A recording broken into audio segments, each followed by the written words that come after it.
What's up, guys? It's Ian here, back with another question and answer video. And I just wanted to say thank you to everybody who asked me questions, provides me with these questions so I can keep making this video series. Alright, let's get into it. First question. Why do people say there is no such thing as natural bodybuilding? So this is complicated. If you follow bodybuilding, you obviously know that there's two main divisions of it. There's the natural division and then the untested division. In the untested division, presumably everybody is using some type of enhancement. There are some individuals who can compete untested without using performance enhancing drugs, just because their genetics are such that it's just very easy for them to hold large amounts of muscle mass while also staying lean. Most of us aren't lucky enough to have such great genetics in terms of muscle building capabilities and staying lean at the same time. But some people do. They're definitely outliers. And then you have the drug tested or natural bodybuilding divisions. And I think the reason why it's so controversial and people say that there's no such thing as natural bodybuilding is because you're opening up this sport where people essentially, they can get prize money and sponsorships based on their physique and appearance. And if you can get prize money and sponsorships, well, then you might as well be enhanced. And there's no way to prove that somebody is actually a lifelong natural. For example, you could put somebody through a polygraph test and they can just lie about it. It's thought that something that contributes to muscle size and strength is the number of satellite cells or sarcomeres in a given strand of muscle. A strand of muscle fiber is comprised of many sarcomeres. The sarcomere is the functional unit of muscle. It's this microstructure that is comprised of the actin, myosin, and titin, and all of the basically contractile filaments of the muscle. And based on your training status as a lifter, you're going to have a different number of sarcomeres in basically the same length of muscle. This is going to contribute to how muscular you are, or how your force production potential, your ability to lift, and your ability to train at a given intensity consistently over time. And if you're able to train at a higher intensity consistently over time, you're probably going to be more muscular than somebody who's training less intensely than you consistently over time, right? So what am I getting at here? What I'm getting at is essentially that if an individual used steroids for a given period of time, they're going to have an increased number of satellite cells in their muscles and an increased number of sarcomeres in their muscle cells, even when they cycle off of the steroids, right? So an individual who is enhanced at one point, they're going to forever be enhanced for the rest of their life. And most of the drug tests that we have that test for steroids or performance enhancing drugs, they only test for performance enhancement within a certain time frame that the test is administered. So, and also due to the fact that there's no real way of determining an appropriate genetic range of sarcomeres and satellite cells in muscle, because there is genetic variability in the number of sarcomeres somebody's going to have in a given length of muscle, or the amount of satellite cells somebody's going to have. There's no way to just biopsy people and know, oh, you have too many satellite cells, this is unnatural, or that's natural, because some people are just genetically predisposed to having more satellite cells or more or less sarcomeres in a muscle naturally. So there's no way of knowing what is the unnatural threshold in terms of having sarcomeres or satellite cells in a muscle, right? So that's a bit of background on why can we never know if somebody is lifelong natural. Polygraph tests, lie detector tests definitely are not consistent. A lot of people can pass those and lie. So a lot of people say there's no such thing as natural bodybuilding because these people are incentivized to lie about it. They could go on cycle, several years back, build a large base of muscle, cycle off, do it in a thoughtful way that it's not going to completely, damage their long-term hormonal profile, and then they can transition to being a natural, but they'll have way more muscle than they should have as a natural. This person isn't a lifelong natural, yet they're still competing in a drug-tested federation, and that's kind of why natural bodybuilding is a largely tainted sport. I'm not saying 100% of natural bodybuilders aren't natural. I mean, there's a lot of competitors who I'm sure just have great genetics.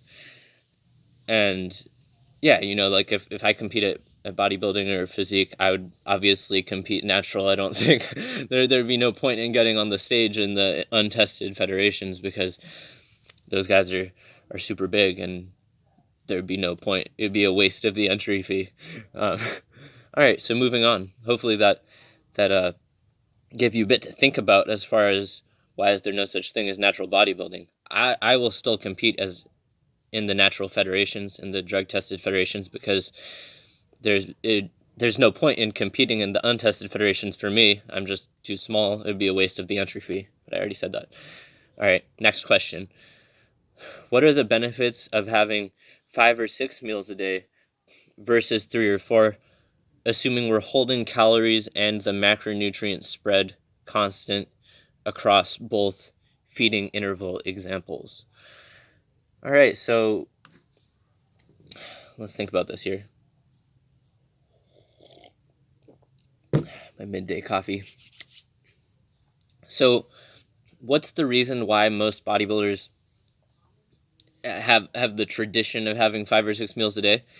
It has to do with the concept of nitrogen balance, right? So nitrogen balance refers to the balance in your body of if you're in a positive nitrogen balance or a negative nitrogen balance. This is essentially your kidneys' ability to regulate how much amino acids are currently in your body in the current overall state of muscle protein synthesis or muscle protein breakdown and degradation. If your body is in a negative nitrogen balance, or essentially you're in, a negative protein balance, not enough amino acids, your body's like, okay, there's not enough circulating amino acids in the body's amino acid pool. So essentially, in order to maintain critical organ function, like, maybe from a bodybuilder's perspective, yeah, your muscles are the most important thing, but from a physiologic organism perspective, your muscles are not the most important thing. They're actually a flexible reservoir of amino acids. So if you're not consuming enough protein, your body has to maintain obviously much more important things, such as the muscle cells in your digestive tract, the muscle cells in your heart. Your body has many more organ systems and things that are essentially critical for survival, right? So if your body detects that your amino acid balance is negative, you'll essentially start to break down a bit of your muscle tissue in order to repair cells in your heart, digestive tract, and other key organ systems, right? So that's a complicated way of addressing the reason why a lot of bodybuilders will have the 5 or 6 meals a day is essentially because they never want to be in a negative nitrogen balance, because they never want to have that increased muscle protein degradation in order to repair the cells in the body. They essentially always want to be in a neutral or positive nitrogen balance. Maybe you're never really in a neutral nitrogen balance, so that's a bit of a not an accurate phrase, but essentially the reason why bodybuilders might want to have the 5 or 6 meals a day is because they want to essentially always be in a positive nitrogen balance and always have that amino acid pool going or somewhat replenished, so that way when your body's organ systems, non-skeletal muscular organ systems need to be repaired, you're not going to break down skeletal muscle for the amino acids. You're going to just have a constant intake of protein all throughout the day. So that's the main presumed benefit of having 5 or 6 meals a day, is that you're almost never going to be in a negative nitrogen balance. You're almost always going to be in positive nitrogen balance, especially if you backload. Let's say like your sixth meal of the day, fifth meal. Let's say your last meal of the day is going to be a slower digesting protein, such as some type of slower digesting animal protein, or like a casein, something that's going to be broken down slowly overnight.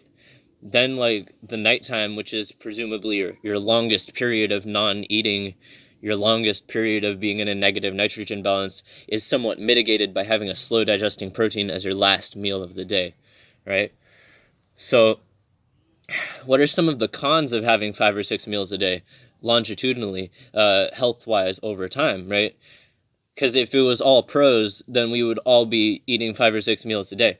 But there have to be some cons, right? So some cons are that if your meal intervals are too close together, say less than 3 hours, you could potentially be dealing with extra oxidative stress from eating too often, or potentially overworking your pancreas by making it produce insulin too often, more often than it would normally.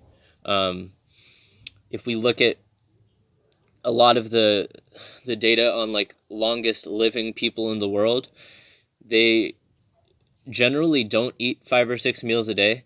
Now, I don't think it's going to harm you to eat 5 or 6 meals a day for some period of time throughout your competitive athletic career. If you're deriving some type of performance benefit from it, then maybe keep doing that. But I don't think there's a significant difference in glycogen replenishment eating 5 or 6 meals a day over 3 or 4 meals a day. As far as I know, I think the only real benefit of eating that 5 or 6 meals a day as opposed to 3 or 4 or fewer meals a day is really that you're attempting to never be in a negative nitrogen balance. If I find more information on this, holding calories and macronutrient spread constant, obviously, as we said in the beginning, if I find more information on this, other benefits, then I'll try and answer.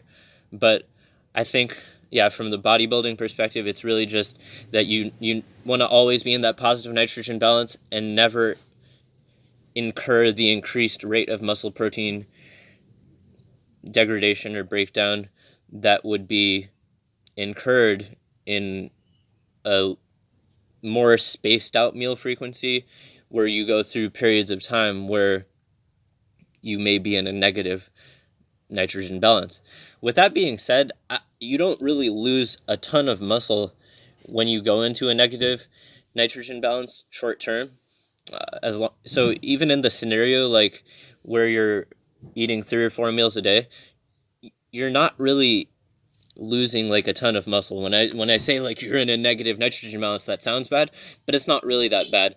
Longitudinally, it might account for like slight differences in muscle mass, like over a period of many months or years, but I don't think you're gonna see a big rate of return, like messing around with your meal frequency on like a day to day or week to week basis. Like I don't think it's gonna be that big of a difference if you're holding your nutrient intake constant and all you're changing is portion size and meal frequency.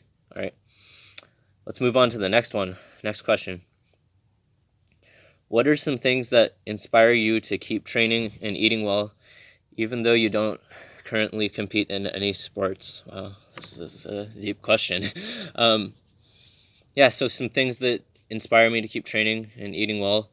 A few things. I mean, this could be a video in itself, but let's just list off a few things. So, seeing people of all ages that have been able to exercise throughout their entire life and maintain a high level of functionality into older age, that's definitely an inspiring reason to keep training, even though I don't compete in any sports currently. Maybe next year I'll compete in some bodybuilding or something. With this whole COVID lockdown, I've definitely lost some muscle, and I don't think bodybuilding competition is in the cards for me at any point in 2020, but hopefully these gyms reopen, then maybe sometime in the first or second half of 2021, maybe I'll jump on stage there and get a competition in for you guys. Obviously, I'll vlog it and show you how that goes.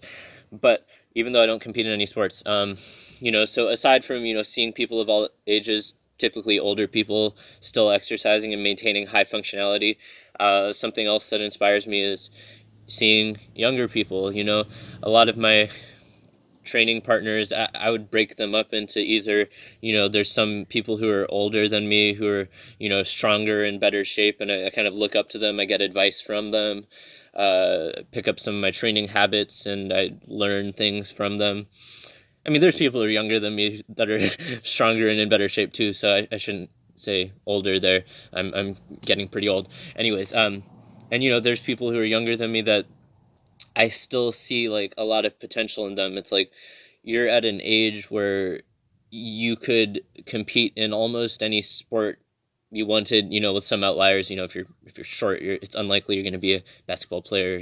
There's some sports where there's major differences in what would enable you to compete or not. But yeah, I mean, seeing younger people and potentially being able to influence them and show them that you could become an elite athlete if you set your mind to it and don't give up, or don't be wishy-washy and change paths too much. If you commit to something, you could be really good at it. And I want to be a good example for these kids. Maybe they'll see me training and be like, oh, that looks cool, or that looks fun, like I want to do that too. What are the benefits of this? Even doing my calisthenics workout in the park, like I'll see sometimes, like I'll see parents walking around with their kids, and they'll like make some type of comment, or like, oh, that looks hard, and I'm like, oh no, but your kid is like 4 or 5, like who knows, like if you started them now, like they could be like world champion. They could do so much with it. And you don't want to waste potential, because if you're very young, or you're given like kids to work with, the number of permutations as to like what they could become is almost endless. But as we become older, it's more like you're more just doing this for health, or it's like, yeah, I could still do bodybuilding, or I don't think I really have like the genetics to be a power lifter. Maybe if I could gain a lot of muscle for my height, then maybe I could become a power lifter, but that's more like somewhat unlikely. But yeah, if you're like a kid, there's a lot of permutations of what you could still become, and a lot of potential, and you don't want to waste that potential. And you want to figure out what you could be good at based on your genetic predisposition. Some people are better at endurance sports. Some people are better at short-term events such as powerlifting, Olympic weightlifting, those types of things. So yeah, it's important to figure out what you're predisposed to being good at a young age. And being able to inspire other people, that's a good reason that keeps me training, and just wanting to do it long term as well. That's another thing. So anyways, this was a longer video. Some good questions today. Thank you for asking all the questions, and make sure you like the video. Leave some more questions down below in the comments, or message them to me directly, and I'll answer them in the next edition of my question and answer video. As always, thank you for watching. Have a good day.